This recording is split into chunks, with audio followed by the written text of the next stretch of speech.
ಪುಷ್ಪಕ್, ನಾನು ಯಾರಂತ ನಿನಗೆ ಗೊತ್ತಾಗ್ಲಿಲ್ವಾ? ಓ, ನೀನಾ?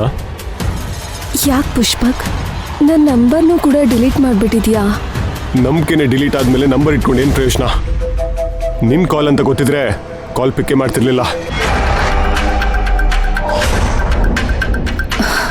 ಪುಷ್ಪಕ್, ಪ್ಲೀಸ್ ಪುಷ್ಪಕ್, ಹೀಗೆಲ್ಲ ಮಾತಾಡಬೇಡ. ನನಗೆ ತುಂಬ ನೋವಾಗುತ್ತೆ. ನೀನು ಮಾಡಿದ ಕೆಲಸಕ್ಕೆ ನನಗೆಷ್ಟು ನೋವಾಗಿದೆ ಗೊತ್ತಾ? ಎಷ್ಟು ನಂಬಿಕೆ ಇಟ್ಟಿದ್ದೆ ನಿನ್ನ ಮೇಲೆ. ಐ ನೋ ಪುಷ್ಪಕ್, ಆದರೆ ನಾನು ಏನು ಮಾಡಲಿ? ಇದಕ್ಕೆಲ್ಲ ನಾನು ಕಾರಣ ಅಲ್ಲ. Please believe me. ಆಂಟಿ ನನ್ನ ಹತ್ರ ಬಂದು